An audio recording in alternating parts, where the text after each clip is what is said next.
I am here with Steve Ignorant, and I think my first question for you is about your name. How did you get to the name Steve Ignorant?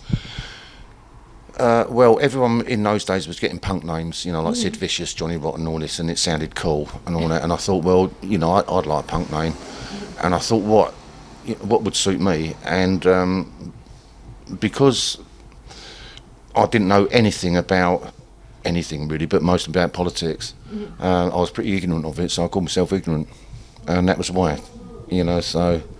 And so Crass became your education then, would you say, or? Yeah, definitely, because where I grew up, it was in a very industrial working class area of East London. It's a place called Dagenham, big Ford factory, and I knew nothing. In my family, I think if they'd voted, they probably would have voted Conservative, even though they lived in a very Labour area sort of thing. So there was never anything spoken about trade unions or, you know, rights for the workers or that in my house. So of course when Crass started and people started coming, these people would ask me questions about unions, and I remember specifically at one gig these students came up and talked about unions, and I went, I don't know what you're talking about. And they went, don't you know what a union is? And I went, no, it was never spoken about. Again, you know, why I call myself ignorant. And of course, being with Crass and going out on the road and meeting people at gigs was my education. I learned far more at concerts than I did at school, I have to say, you know. And how did you get involved with Crass? What is the story behind? Because you guys are all from very different socioeconomic backgrounds. Well, basically what it was Penny Rambo and G. Vulture lived in a... When they bought it, when they rented it, it was 1962 or something like that, and nobody wanted these ramshackle farmhouses in the countryside. Of course, everybody wants them now. And they just had it as an open house. And the way it worked, if you don't mind me rambling on, basically the way it worked as an open house was that if you were a poet, you could stay the night, or if you were a cook, you could cook the meal if you wanted, or if you were a musician, you could play a tune, and or if you were a filmmaker. So that's the way it sort of worked. And I was taken there by my brother and fell in love with the place. Obviously, how old was I? 13 or something. Just come out of being a skinhead or something like that, and kept visiting, and was writing poetry, and they encouraged me to write poetry. They showed me how to do silkscreen T-shirts and things, or silkscreen posters. I can still remember the smell of that ink. You know, it just stays with me. Oh, and I just loved it. You know, and the whole stuff that. And I was watching Mick Duffield, who later was doing films with Crass on stage. He worked in Soho at the time, you know, when it was still the big film industry, and the film companies used to throw out reels of films in skips. And we used to just grab. So there I was at the age of like 13, 14, watching weird French films with subtitles, like Last Year at Marienbad and all this sort of really weird stuff. But it was, for me, it was so incredibly interesting.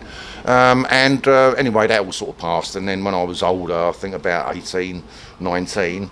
Punk rock had started, and I thought I want to start a band, and of course my first port of call was Dial House, and luckily enough Penn went, you know, what you doing? And I went, I think they're starting a punk band. I had no idea how I was going to do it. I didn't even know what a band was, how you bought a guitar. And he went, I've got a drum kit, I'll play drums for you. And that's literally how it started. It was just me and him. And you guys just, it was a thing to do. As one person came through the door, do you play guitar? Yeah, I do. Yeah, right, you can be in a band. Oh, do you play bass? Yeah, I play. Oh, you can be in a band. It was literally that, you know, quick and organic. And I mean, it sounds ridiculous. It doesn't. It suits Crass from what we all know of Crass. Yeah. That it was just this inclusive, do it yourself, let's see what works. Yeah, and I mean, I know people have spoken to me about, going to see Crass gigs and how sort of, brilliant it looked and all that sort of stuff. But if you look behind the scenes, it was all gaffer tape and black paint, and, stencils on bed sheets and stuff, But it just it must have looked amazing. I never saw it because I was on stage doing it. Yeah. But no, I mean, that's the way that Crass was. And the DIY thing, I mean, that's what... because DIY now means to me don't involve yourself, because you end up going down B&Q and buying loads of paint. But no, I mean, the thing was, it was just really organic. I mean, that's a sort of cheesy word to use, but it literally was that. And whatever you had to hand, that's what you used. That's true DIY, though. It was truly punk back then. Yes. Punk now, I think... What do you think, rather than me saying? Well, I think you see, it's a bit difficult, because I think if there was a punk band playing on TV, I'd go, they're not punk. But then you get someone like the Sleaford Mods, who aren't punk, but I'd go, well, they're punk. Yeah. So it's what the people, it's the attitude, it's what they're saying, it's what they're doing, more than what you look like, or the sound you make. Everyone knows the classic punk sound. Yeah. For me, it's the Clash. That's the archetypal. Janie Jones, that's the archetypal punk song of all time. I don't care what anyone else says, that's it. And that's what I wanted Crass to sound like. Well, that worked. Not. But, no. Crass had a very different sound, but... and I don't know what to call it, because to me, if I listen to it, that's not punk. No. That's not a racket. That's Crass. Yeah, I mean, that's the only way I've ever been able to describe it, is just that's the Crass sound. Yeah, and I'm really proud of that you can't pigeonhole it. No. And you can't copy it. No, definitely not, because it seemed every song, every album, something changed, and it wasn't like the last, and there was always something new and very unusual about what was going on. Well, I think that unusualness and the uniqueness of Crass is because none of us were musicians. I mean, some of the members had sort of, had a Beatles songbook and could play the little chord things and all this.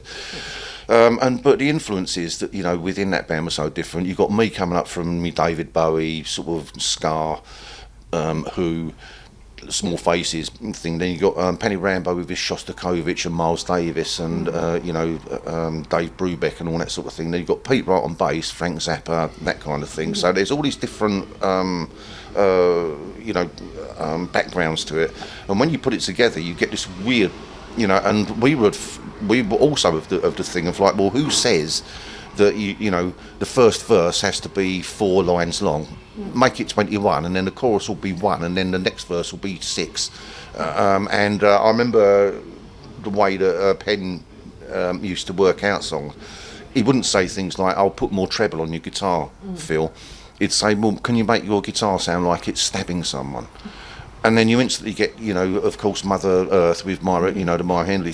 Of course, that's what it sounds like. It's psycho, or it's something. It's like using. And I was like, do you know what? If this is avant-garde, I can quite get this. I mean, it got a bit too extreme for me in the end, with 10 notes on a summer's day and that sort of stuff. But I sort of got where it was coming from, And I still tend to work like that today. Yeah.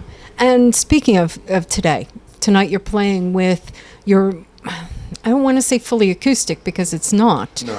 But it's much more of a mellow and laid back kind of feel, but it still evokes your anarchist youth, should I say? I don't think... Yeah, that's one way of putting it, but for me it's the way of showing that even though you might be 59 years old, which I am, you can still say something and say it in a way that isn't screaming and shouting.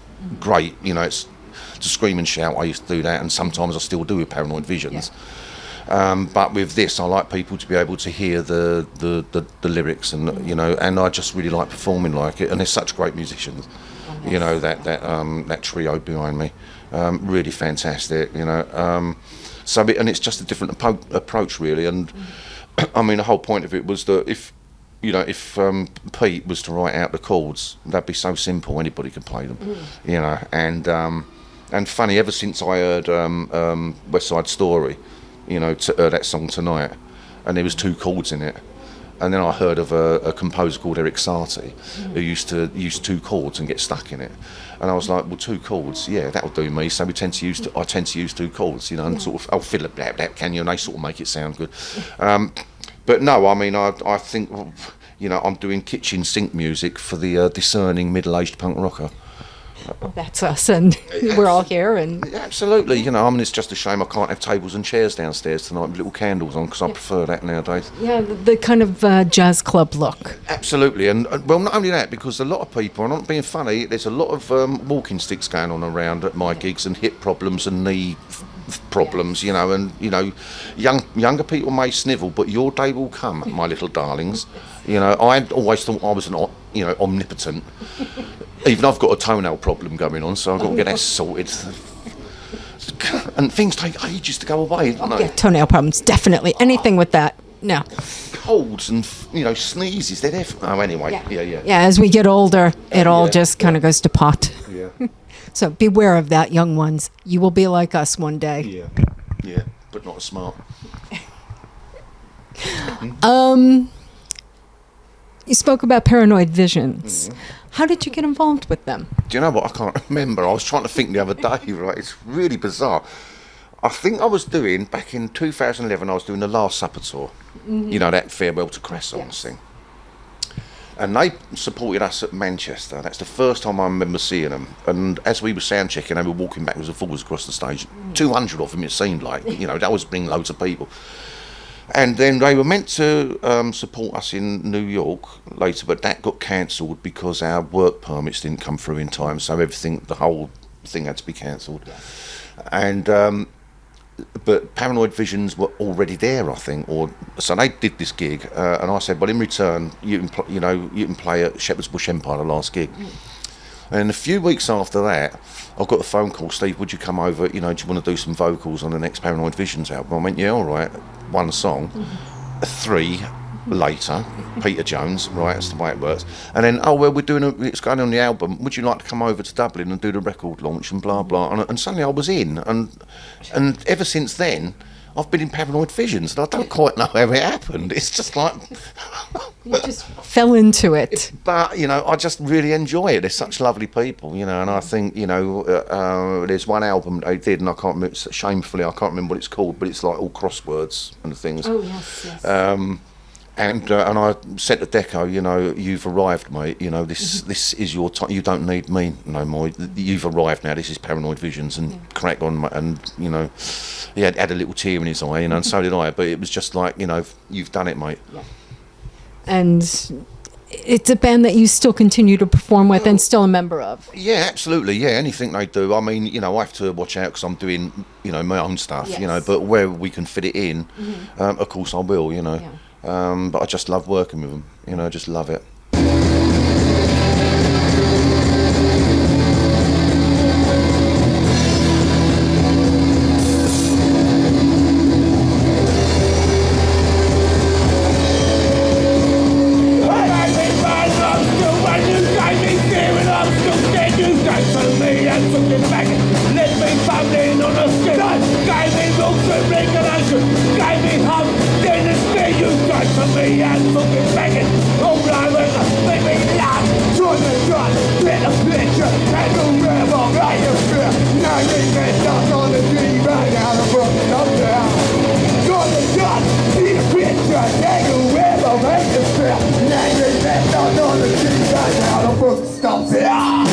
And it's going back to more of the aggressive style music as well for you. So you have more of your softer side that you do on your own, and then you can get the aggressive thing out with them. Yeah, doing my stuff, I can be sort of not Frank Sinatra, but Tony Bennett-y, you know. But with Paranoid Visions, I can be Steve Ignorant-y. Yeah. So, it's best of both worlds, really. So. And speaking of just being yourself, I understand that you are on the lifeboats over where you live. Yeah, I was on it for 5 years. I did it for 5 years, but now obviously I've reached an age where I'm not seaworthy anymore. I'm too fragile, and you become a liability to the rest of the crew, or to the people that you're saving. So I voluntarily stood down. Also because they've got a new training system now. So if you go for your CPR thing, the week after that you're going for your sea survival and all this kind of thing. If you miss one, you missed a lot. And I was like, do you know what?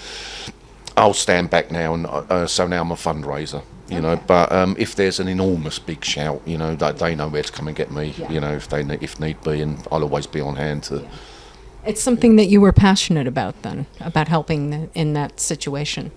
Oh yeah, I still am, because I mean, I never ever, you know, dreamt, you know, when I was on stage shouting "I was a living" or "Big A, Little A" or something, that one day I'd be out in the middle of the North Sea, you know, helping people out of the water. But once you get into it, and it's not a, you know, oh, what a big hero I am sort of thing. I live in a community that's right by the sea. They needed volunteers.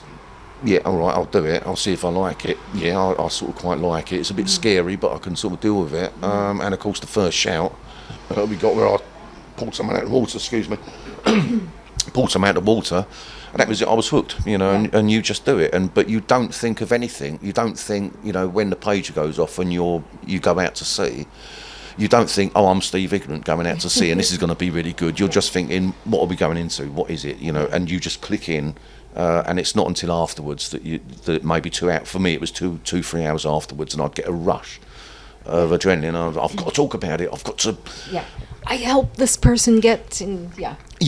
I mean, but and also I mean, it's a real grounder.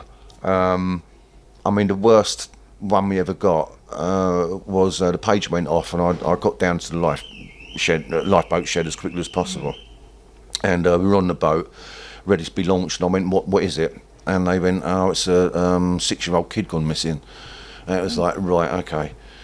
And Sam, the helmsman, he's gone now, but the helmsman, he went, "Well, if we're not stood down in 20 minutes, Steve, you know what's going to happen." And I went, "Oh no, don't." And he went, "Yeah, 20 minutes, mate, that's the limit." And I went, and we're all going, come on, like this. And we just set off for the beach, and it was like, stood down, and all of us were just like, and I've never seen expressions on people's face, and mine as well apparently, but we were just like, just dead, you know, just looking at each other. It was just, I've never been affected by anything as much as that, and it taught me to respect anyone involved in the search and rescue, whether it's mountain rescue, you know, obviously the helicopter, you know, paramedics and fire service and all this. I've got the greatest respect for those people, you know, because you need them. Oh, definitely, and it's a job that is not easy to do at all. Well, yeah. Absolutely, yeah. Emotionally and physically, and it's a real kick in the back of the head, you know. I mean, but I would, if you're young and you live by the sea, definitely do it. You know, it's a young person's job. Yeah, definitely. But hey, at least you're fundraising for it still. Oh yeah, and what's really nice, you know, like last night, some bloke donated a load of money towards it, you know. So it's really lovely. It keeps them going. You know? Exactly, it keeps them going. Yeah. And if someone would like to donate, what is the name, or where can they find it? You can go Sea Palling. Do you know what? I don't know. Check out Sea Palling Lifeboat on the internet, and then that will give you all the details on it. We'll find it and we'll put it on the video for you. Yeah. Because it's a good cause to help, because and it's totally saving people. Yeah, it's totally independent. So yeah. And they rely on the donations to keep going. Absolutely, yeah. Donate, please. Yeah. Goodbye to you, for you, split in my eye.